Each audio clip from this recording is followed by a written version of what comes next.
Hello everyone, welcome to our YouTube channel only UP triple SC.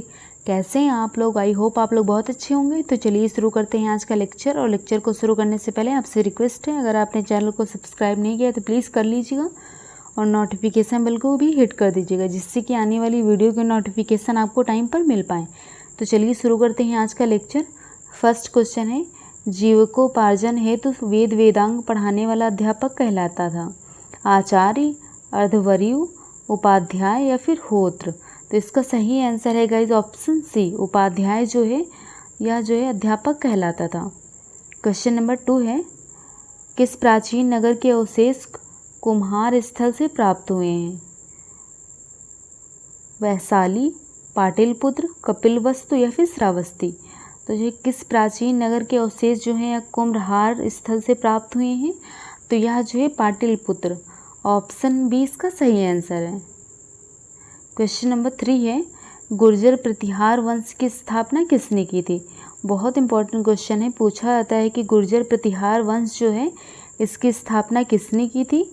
तो इसकी स्थापना जो है नागभट्ट प्रथम ने, वत्सराज ने, हर्षवर्धन ने या फिर मिहिर भोज ने? तो इसका सही आंसर है गाइज ऑप्शन ए, नागभट्ट प्रथम ने जो है गुर्जर प्रतिहार वंश की स्थापना की थी। क्वेश्चन नंबर 4 है, किस मुगल बादशाह ने अपनी आत्मकथा फारसी में लिखी थी? कौन सा ऐसा मुगल बादशाह था जिसने अपनी आत्मकथा फारसी में स्वयं लिखी थी? बाबर, अकबर, जहांगीर या फिर शाहजहां? तो इसका सही आंसर है गाइज ऑप्शन सी, जहांगीर जो है इसने जो है अपनी आत्मकथा जो है फारसी में लिखी थी। आप लोग याद रखिएगा। क्वेश्चन नंबर 5 है, मुगल काल में सरकार किसे कहा जाता था? प्रांत को, परगना को, जिला को या फिर साम्राज्य को? तो मुगल काल में जो सरकार है किससे कहा जाता था? तो यह जो है जिला को कहा जाता था। जिला को जो है मुगल काल में सरकार कहा जाता था। क्वेश्चन नंबर 6 है, टीपू सुल्तान अंग्रेजों के हाथों युद्ध में किस वर्ष मारा गया? 1793, 1799, 1798 या फिर 1792? तो जो टीपू सुल्तान थे अंग्रेजों के हाथों कौन से युद्ध में मारे गए थे, मतलब कब मारे गए थे? तो इसका सही आंसर है गाइज ऑप्शन बी, 1799 में जो है टीपू सुल्तान जो है अंग्रेजों के हाथों मारे गए थे। क्वेश्चन नंबर 7 है, 1873 में सत्य शोधक समाज की स्थापना किसने की थी? अभी पीसीएस में पूछा गया था, पीसीएस प्री में, कि सत्य शोधक समाज जो है इसकी स्थापना किसने की थी? तो ऑप्शन है गोपाल कृष्ण गोखले, ज्योतिबा फूले, आत्माराम पांडुरंग या फिर बीजी तिलक? तो इसका सही आंसर है guys option B, Jyotiba Phule जो हैं इन्होंने सत्य शोधक समाज की स्थापना की थी। और आपसे पूछा जाता है कि जो सत्य शोधक समाज है कि इसकी स्थापना कब की गई थी? तो 1873 में की गई थी। और आत्माराम पांडुरंग जो है इन्होंने किसकी स्थापना की थी? तो इन्होंने प्रार्थना समाज की स्थापना की थी। इसे भी आप लोग याद रखिएगा। और गोपाल कृष्ण गोखले जो हैं ये क्या थे? तो यह जो है गांधी के गुरु थे। गांधी जी के गुरु का नाम जो है गोपाल कृष्ण गोखले था। और सत्यशोधक समाज की स्थापना ज्योतिबा फूले ने 1873 में की थी। और प्रार्थना समाज की स्थापना जो है आत्माराम पांडुरंग ने की थी। आप लोगों को सारे इंपॉर्टेंट पॉइंट्स जो है मैंने आपको बता दिए हैं इस क्वेश्चन से रिलेटेड, तो आप लोग याद रखिएगा। क्वेश्चन नंबर 8 है, किस कांग्रेस अध्यक्ष ने हिंदी भाषा के लिए रोमन लिपि लागू करने की वकालत की थी? जवाहरलाल नेहरू ने, अबुल कलाम आज़ाद ने, सुभाष चंद्र बोस ने या फिर लाला लाजपत राय ने? तो ऐसा कौन सा कांग्रेस का अध्यक्ष था जिसने हिंदी भाषा के लिए रोमन लिपि लागू करने की वकालत की थी? तो इसका सही आंसर है guys option C, Subhash Chandra Bose. Question number 9 है,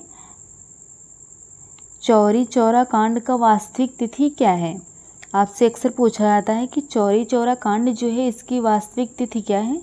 11 फरवरी 1922, 5 फरवरी 1922, 12 मार्च 1922 या फिर 12 अप्रैल 1922? तो आप लोगों को इसमें डेट भी याद रखनी होगी। देखिए जो है ईयर जो है या सेम दे दिए गए हैं, तो आप लोग जब तक डेट नहीं याद रखेंगे तब तक आप लोगों को इसका आंसर नहीं पता चलेगा। तो इसका सही आंसर है गाइज ऑप्शन बी, 5 फरवरी 1922 को जो है चौरी चौरा कांड की वास्तविक तिथि है। क्वेश्चन नंबर 10 है, किसके तहत ब्रिटिश सरकार ने जून 1948 तक भारत छोड़ने की घोषणा की थी? विंस्टन चर्चिल घोषणा, क्लीमेंट एटली घोषणा, लॉर्ड वेवल घोषणा या फिर लॉर्ड माउंटबेटन घोषणा? तो बहुत इंपॉर्टेंट क्वेश्चन है कि किसके तहत ब्रिटिश सरकार ने जून 1948 तक भारत छोड़ने की घोषणा की थी? तो यह जो है क्लीमेंट एटली घोषणा के तहत जो है भारत छोड़ने की घोषणा की थी ब्रिटिश सरकार ने। क्वेश्चन नंबर 11 है, भारत के निम्नांकित राज्यों में से किसके 3 तरफ अंतर्राष्ट्रीय सीमाएं हैं? असम, नागालैंड, त्रिपुरा या फिर पश्चिम बंगाल? तो जो है किसके 3 तरफ अंतर्राष्ट्रीय सीमाएं हैं? तो इसका सही आंसर है गाइस ऑप्शन सी, त्रिपुरा।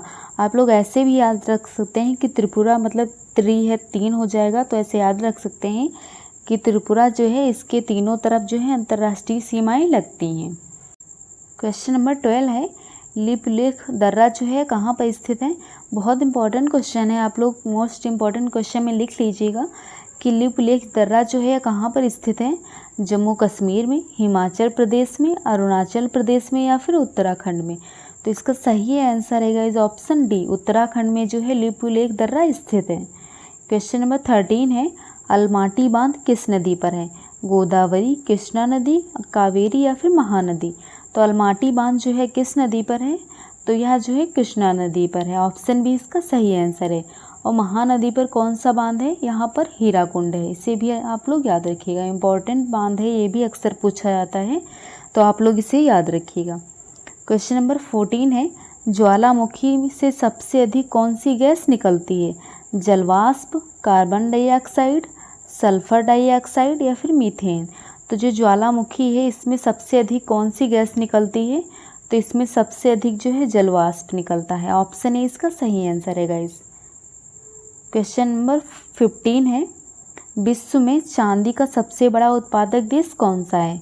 चीन, चिली, पेरू या फिर मैक्सिको? तो विश्व में जो है चांदी का सबसे बड़ा उत्पादक देश कौन सा है? तो यह देश है मैक्सिको, ऑप्शन डी इसका सही आंसर है गाइस। क्वेश्चन नंबर 16 है, किसने कहा था संविधान सभा कांग्रेस थी और कांग्रेस भारत था? क्लीमेंट एटली, लॉर्ड माउंटबेटन, विंस्टन चर्चिल या फिर ग्रेनविले ऑस्टिन? तो किसने कहा था कि संविधान सभा कांग्रेस थी और कांग्रेस भारत था?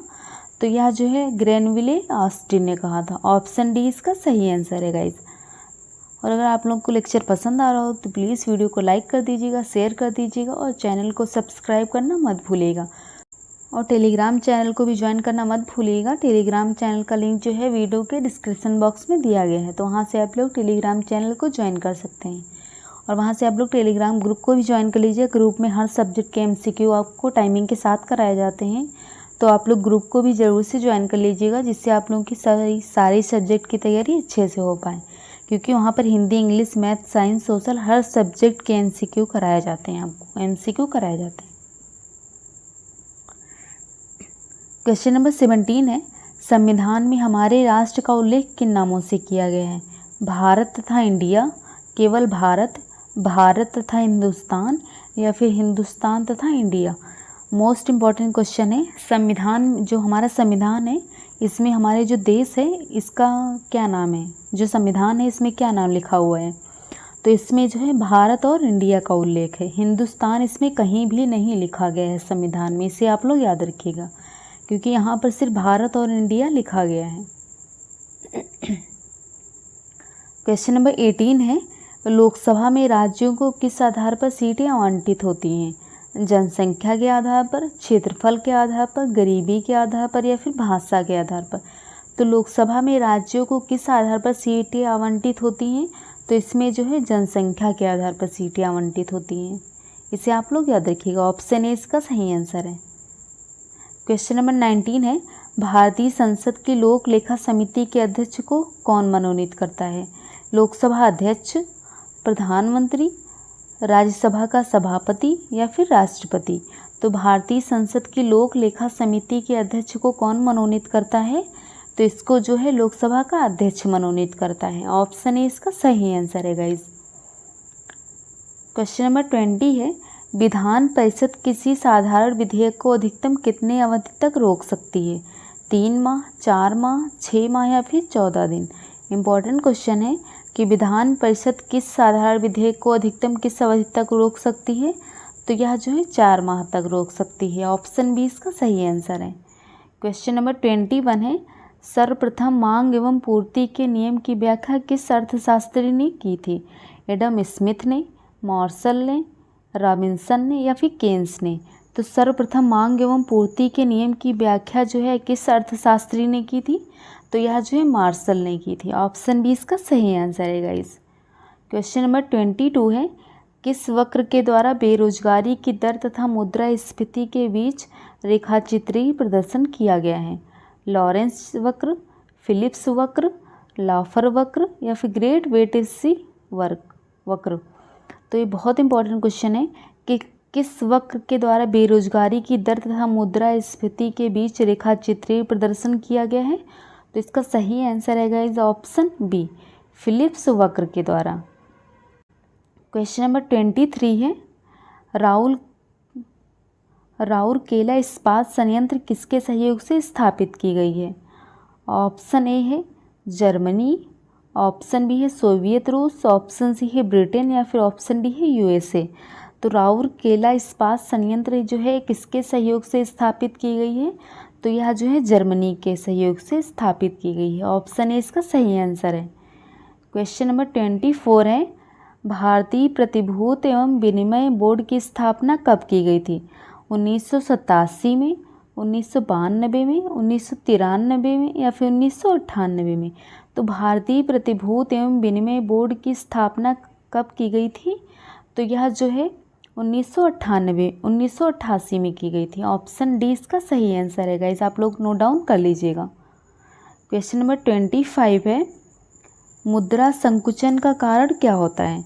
मुद्रा की पूर्ति की तुलना में माल एवं सेवाओं की पूर्ति में कमी, निर्यात की तुलना में आयात में कमी, माल एवं सेवाओं की पूर्ति की तुलना में मुद्रा की पूर्ति में कमी या फिर उपयुक्त में से कोई नहीं?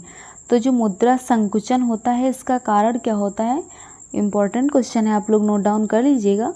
और गाइज अगर आप लोगों को वीडियो पसंद आ रही है तो आप लोगों को पता है क्या करना है, प्लीज़ वीडियो को लाइक कर दीजिएगा, शेयर कर दीजिएगा और चैनल को सब्सक्राइब करना मत भूलिएगा। तो जो मुद्रा संकुचन है इसका कारण क्या होता है? तो इसका जो है कारण है मुद्रा की पूर्ति की तुलना में माल एवं सेवाओं की पूर्ति में कमी। ऑप्शन ए इसका सही आंसर है गाइज। क्वेश्चन नंबर 26 है, ध्वनि की तीव्रता को मापने वाला यंत्र कौन सा है? बहुत बेसिक सा क्वेश्चन है और इम्पॉर्टेंट भी है। आप लोगों को वैसे पता होगा कि जो है ध्वनि की तीव्रता जो है किससे मापी जाती है? क्रोनोमीटर से, एनीमोमीटर, आइडियोमीटर या फिर आइडियोफोन? तो जो ध्वनि की तीव्रता है किससे मापी जाती है? तो यह जो है ऑडियोमीटर से मापी जाती है। ऑडियोमीटर से जो है ध्वनि की तीव्रता मापी जाती है। क्वेश्चन नंबर 27 है, दाढ़ी बनाने के लिए किस दर्पण का प्रयोग किया जाता है? अवतल दर्पण, समतल दर्पण, उत्तल दर्पण या फिर कोई नहीं? तो जो दाढ़ी बनाने के लिए किस दर्पण का प्रयोग किया जाता है? तो इसमें जो है अवतल दर्पण का प्रयोग किया जाता है। अवतल दर्पण का जो प्रयोग है दाढ़ी बनाने के लिए किया जाता है। और आपसे पूछा जाता है कि पास दृष्टिदोष और दूर दृष्टिदोष, इसके लिए कौन से लेंस का प्रयोग किया जाता है? तो जो है पास वाला जो दृष्टिदोष होता है इसके लिए जो है अवतल लेंस का प्रयोग किया जाता है, अवतल लेंस का। और दूर दृष्टिदोष जो होता है इसके लिए उत्तल लेंस का प्रयोग किया जाता है, उत्तल लेंस का। आप लोग ऐसे याद रख सकते हैं कि दूर जो है छोटा अक्षर है तो उत्तल भी छोटा है, तो यह उत्तल जो है दूर से संबंधित है। और पास जो है इसमें जो ये थोड़ा सा बड़ा अक्षर है तो अवतल भी बड़ा है, तो इससे आप लोग याद रख सकते हैं। मैंने भी ऐसे ही याद रखा है कि पास दृष्टिदोष के लिए अवतल लेंस और दूर दृष्टिदोष के लिए उत्तल लेंस, इसे आप लोग याद रखिएगा। पास जिसे निकट भी कहते हैं, निकट दृष्टिदोष के लिए अवतल लेंस और दूर दृष्टिदोष के लिए उत्तल लेंस। इंपॉर्टेंट क्वेश्चन है, अक्सर पूछे जाते हैं, आप लोग नोट डाउन कर लीजिएगा। और दाढ़ी बनाने के लिए अवतल लेंस और निकट दृष्टिदोष के लिए भी अवतल लेंस। क्वेश्चन नंबर 28 है, नीला थोथा क्या है? Sodium sulphate, calcium sulphate, iron sulphate या फिर कॉपर सल्फेट? तो जो नीला थोथा होता है इसे क्या कहते हैं? तो इसे जो है कॉपर सल्फेट कहा जाता है। कॉपर सल्फेट जो होता है इसे नीला थोथा भी कहते हैं। क्वेश्चन नंबर 29 है, नाभिक के अलावा कोशिका के किस कोशिकांग में डीएनए होता है। इम्पॉर्टेंट क्वेश्चन है कि जो नाभिक होता है इसमें तो जो है डीएनए होता ही है, और कौन से कोशिकांग में जो है डीएनए होता है, तारक केंद्र में, गोल्गी काय में, लाइसोसोम में या फिर माइटोकॉन्ड्रिया में। तो इसका सही आंसर है गाइज ऑप्शन डी, माइटोकॉन्ड्रिया में। और माइटोकॉन्ड्रिया को और क्या कहते हैं, तो इसे ऊर्जा का पावर हाउस कहते हैं। इसे भी आप लोग याद रखिएगा, ऊर्जा का पावर हाउस जो है माइटोकॉन्ड्रिया को कहते हैं। अक्सर पूछा जाता है कि ऊर्जा का पावर हाउस जो है किसे कहा जाता है, तो इसे माइटोकॉन्ड्रिया को कहा जाता है। क्वेश्चन नंबर 30, ये है आज का लास्ट क्वेश्चन। उससे पहले मैं आपसे रिक्वेस्ट करती हूँ, अगर आपने चैनल को सब्सक्राइब नहीं किया तो प्लीज़ कर दीजिएगा और वीडियो को लाइक शेयर कर दीजिएगा। तो क्वेश्चन नंबर 30 है, मनुष्य की खोपड़ी में कुल कितनी अस्थियाँ होती हैं, 28, 30, 32 या फिर 40। तो मनुष्य की जो खोपड़ी होती है इसमें कुल कितनी अस्थियाँ होती हैं, तो इसमें जो है 28 होती हैं। 28 अस्थियाँ मनुष्य की खोपड़ी में होती हैं। ऑप्शन ए इसका सही आंसर है गाइज। तो गाइज आज आपका लेक्चर यहीं पे ख़त्म होता है। अगर आपको लेक्चर पसंद आया हो तो प्लीज़ वीडियो को लाइक कर दीजिएगा, शेयर कर दीजिएगा और चैनल को सब्सक्राइब करना मत भूलिएगा। और टेलीग्राम चैनल को भी ज्वाइन कर लीजिएगा। टेलीग्राम चैनल का लिंक जो है वीडियो के डिस्क्रिप्शन बॉक्स में दिया गया है, तो वहाँ से आप लोग टेलीग्राम चैनल को ज्वाइन कर सकते हैं। और वहाँ से आपको टेलीग्राम का ग्रुप भी मिल जाएगा, तो वहाँ से आप लोग ग्रुप को भी ज्वाइन कर लीजिएगा, क्योंकि ग्रुप में जो है आपको लाइव एमसीक्यू कराए जाते हैं और एमसीक्यू जो है या टाइम लिमिट के साथ कराए जाते हैं। तो आप लोग ज़रूर से ज्वाइन कर लीजिएगा टेलीग्राम ग्रुप को। तो आज का लेक्चर यहीं पे ख़त्म होता है। मिलते हैं नेक्स्ट वीडियो में। Keep supporting guys, bye bye.